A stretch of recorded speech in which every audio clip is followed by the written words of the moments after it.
Good morning and happy Sunday. Good morning. You're well? Thank you. I will try as much as possible not to repeat work done yesterday so that we save on time. I note my 10 minutes. Thank you. So on the background, I will majorly just focus on the initiation of HPV because this presentation is basically looking at the communication for health workers, focusing on approaches and challenges. So how well do we communicate HPV for health workers to be able to do it optimally? That's how I look at it today. So looking clearly that HPV in Kenya inception was way earlier in private sector, 2006, before the ministry did the pilot. But for today's focus, I want to look at after the pilots and what achievement were there at pilot level and what is happening currently and why did we drop from the pilots. So looking at what happened during the pilots, we can see there are over 96% of uptake in Kitui County. That's one of the counties in Kenya. And this looking at Rwanda did the same work by piloting HPV at health facility level, at school, through school program. And they had an uptake of 95%. So we'll be looking at the government later in 2019 focused more to integrating HPV with the routine immunization. Did it pose a challenge as matters to do with communication for health workers? Let's look at this. You can see there that this service is free of charge. We need to note that. So it's not a cost issue as pertains to when you get to a government health facility. Some of the primary strategies out there, they're doing facility-based and also school outreaches in the community, and some of secondary strategies also being supported there by county-led programs, community outreaches, integration of these with the feeding programs, and also matters to do with looking into school opening days, midterm, closing day ceremonies. Would that work for us optimally? Looking at the data, I don't want to focus on the data. This was well presented yesterday by Christine, and Anne Corid gave a lot of evidence on the data. So what about the communication? What are some of the challenges when it comes to communication for HPV? And we need to be cognizant that much of these we are borrowing from, remember as the introduction, I mentioned that I'm working with maternal immunization, and Japaigo was funded by Bill and Gates to look into the COVID vaccination. And much of this was, remember, the vaccine was not meant for pregnant and breastfeeding. And the communication was out there that the pregnant and breastfeeding women should not get the vaccine. Then later came after some months that we needed to give the vaccine for pregnant and breastfeeding women.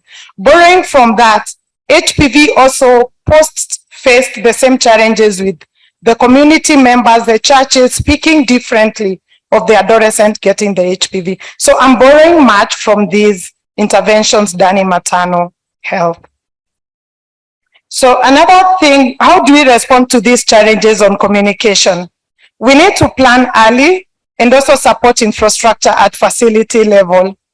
Remembering that the HPV vaccine is offered at MCH.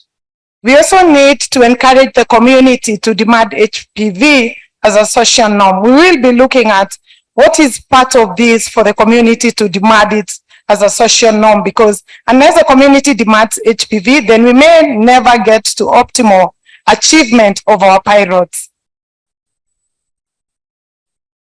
I want to look at what does it mean for us for behavior change for these mothers to be able to demand this vaccination. From the community members, majority of the Kenyan women may say that they have not had or completely unaware of the HPV. Then what do we need to do? We need to create awareness. So like having the posters out there, social media, communicating clearly on what are the benefits of HPV, then the community coming in, like, to having gained enough knowledge to say, like, proactively, I want my child to be vaccinated. Then we expect later in future, when they get another baby, that they are likely to bring their daughter for HPV vaccination early enough. So if our communities understand that, then they're also likely to be able to discuss to other neighbors, may it be relatives or friends, to be able to access the HPV vaccine. So it has a lot to do with perceptions, threats, and also understanding why they need to access the vaccination. So the major challenges as pertains to the health workers, focusing clearly when it comes to communication. When it comes to knowledge, do our health worker have enough knowledge to be able to communicate to our clients? Can they be able to convince the mothers optimally that their children should be given HPV at that age? When we talk of cancer, do the mothers understand these are preventive measures? Do all of them understand that if this child is not given the vaccine, maybe in future, if they're exposed to HPV, they are likely to get cervical cancer? So unless the community understands that, and unless the health worker is able to communicate that optimally, then it still remains a communication challenge.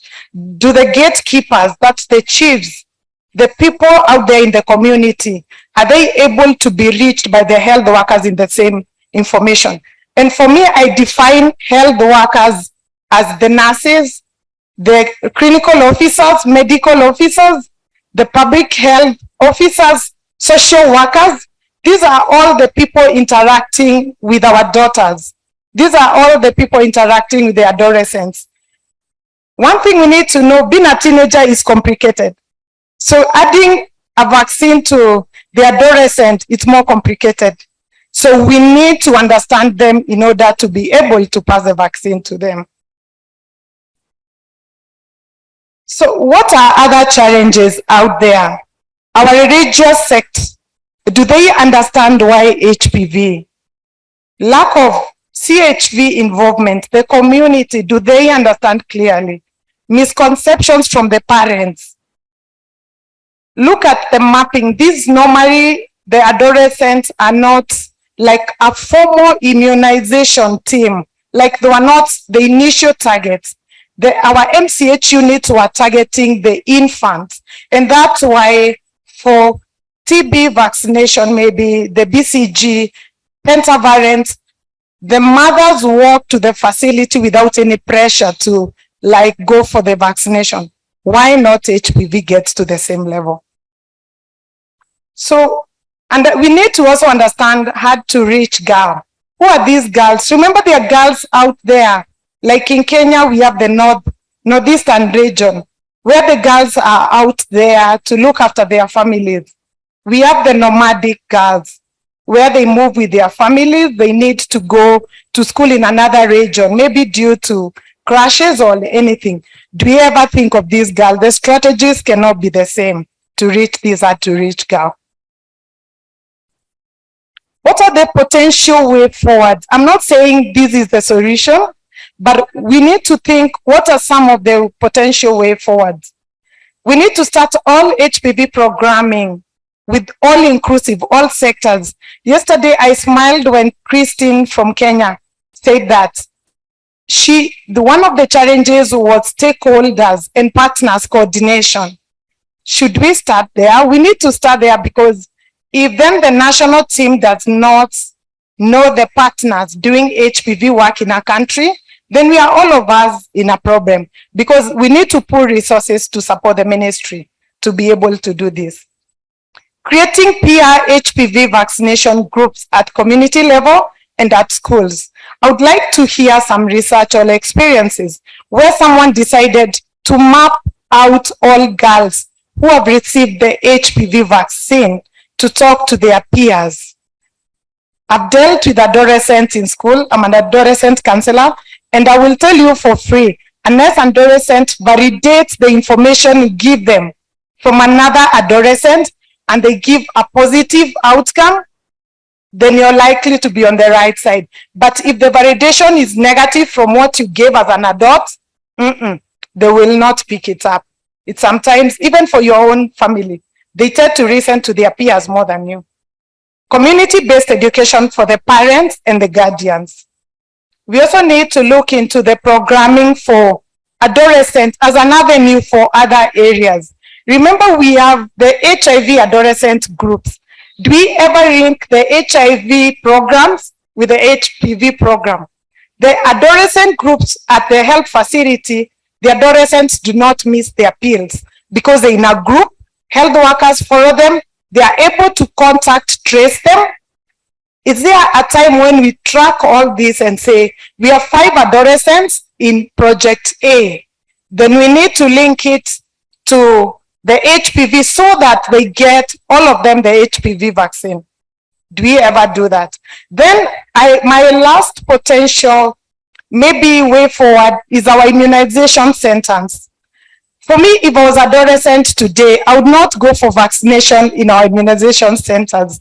They are all drone pregnant women, attachment, mothers doing attachment, and recently for improvement, we drew men for male support. So where was the adolescent left out? How do we expect the adolescent then to access care in the same facility, whereby it's only drone pregnant mothers in the same site want to give vaccination? Those are, I referred much from these documents. Thank you very much.